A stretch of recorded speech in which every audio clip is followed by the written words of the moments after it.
Good morning. Hey, my name is Kevin Todd. I'm a Battalion Chief here at Clark County Fire District 6, and this is my station. And I brought today one of my personal books from when I was a little boy. This book is a second edition, printed around 1973, and I've had it my whole life. Well, almost my whole life. And it's one of my favorite books, so I'm going to read it to you today. Hopefully you guys are staying home, staying safe, wearing your mask. Hopefully it stays on better than mine when I'm talking. And let's read this book. It's called The Bravest of All. It's by Kate Emery Pogue, and it's illustrated by Al Anderson. In a fire station in a corner of the city lived two hook and ladder trucks, an ambulance with a resuscitator, a machine that blew great puffs of foam onto fires and put them out, 8 strong young firefighters. It's kind of just like this station. We got a little rescue rig with a resuscitator on it. With the 8 firefighters, young firefighters, there was Jonathan. Long ago, when Jonathan was young, he was the best firefighter in the city. He and engine number 1 put out the warehouse fire of 32. See, this is an old book. And the Wilson School fire of 35. And the Great Hotel fire of 39. Jonathan rescued 132 people and was given a gold star saying, "Bravest of all." Engine number 1 was parked in the back of the station. Now, it was an old fire engine. Its pump wheezed, its paint was chipped, and the tarnished brass bell squeaked when it swung back and forth. Sometimes the neighborhood children came to climb and play on engine number 1.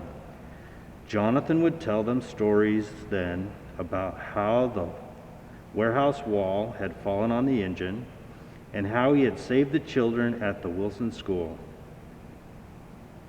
"Haven't seen a fire yet the old number 1 couldn't put out," he told them proudly. And sometimes if they asked, he told the children the story of the gold star on his helmet that said "Bravest of all." But the young firefighter said Jonathan was too old, and they wouldn't let him work anymore. And they said the engine number 1 was out of date. One night, a fire started downtown. It raced through an office building and chewed into the store beside it. The sky glowed fierce and red as the flames lapped higher.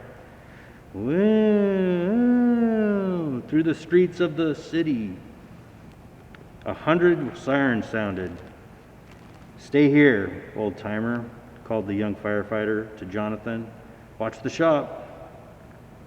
And they raced the hook and ladders. Off raced the foam machine. Off raced the ambulance. Wah! The sirens faded away. Jonathan sighed and wandered out behind the fire station where engine number 1 was parked.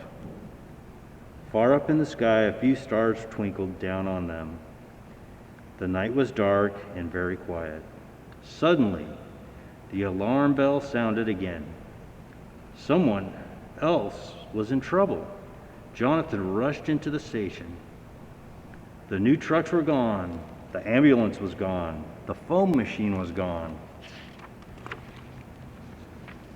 Jonathan hurried back out, pulling on his firefighter coat. "We'll have to go, old partner," he called. "We're the only ones left." Engine number 1 coughed. Brum. Chug chug. And started up.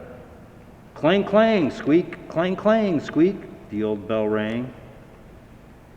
"Hurry, old engine, hurry, old engine." The wheels seemed to rumble as they started rolling through the dark streets. "Help somebody, help somebody," they squealed as engine number 1 rounded the corner. "Here we come, squeak, here we come, squeak." called the bell. There was smoke rising from a house just ahead. A frightened family stood on the curb. "The fire's in the basement," shouted their father and mother. "It's spreading through the house." "Engine number 1 and Mr. Jonathan," cheered the little boy. "There's never been a fire they couldn't put out." Engine number 1 started to pump. It groaned and wheezed and cracked. Then a stream of water shot out through the hose. "Keep it coming, partner," called Jonathan, and disappeared into the basement. Inside, the fire roared and crackled and leaped at him. It spat hot soot in his face.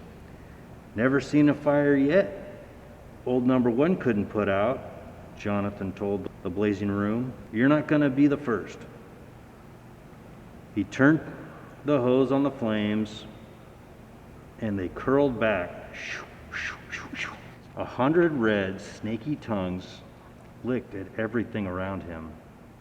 They jumped at him from under the wash tubs, from behind the furnace, and the stairs.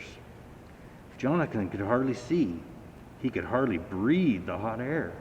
He was getting so tired that his legs didn't want to move. Still, he tightened his grip on the hose and kept forcing the fire back.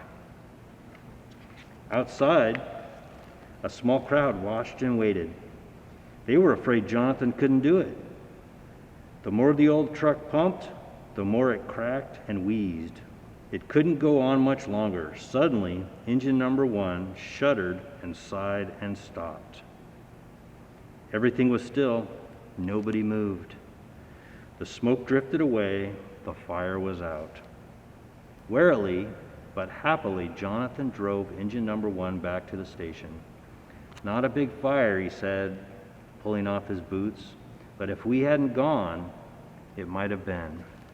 The next morning, the big new trucks cruised home. They had put out the biggest fire the city had ever seen. They rolled proudly into the station, and the tired young firefighters hopped down. "Taking it easy, old-timer?" they asked Jonathan. "Did you watch the shop?" they laughed.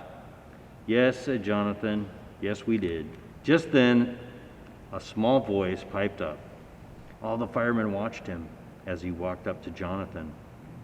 "You dropped this at our house last night when you put out the fire. My mother said you'd want it." In Jonathan's wrinkled brown hand, he placed a star. The young firemen gathered around to look. "What does it say?" asked the youngest and strongest, with a new respect in his voice. They looked down at the star in the old-timer's hand, blackened with soot and tarnished from the heat. The gold still glimmered through. "Bravest of all," it said. Jonathan was very brave. That's why it's good to have the old guys around. All right, that's our book. Hopefully you guys enjoyed it. I know I've read this lots of times, both when I was little and to my kids.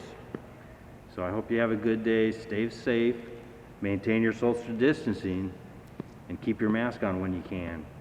All right, have a great day.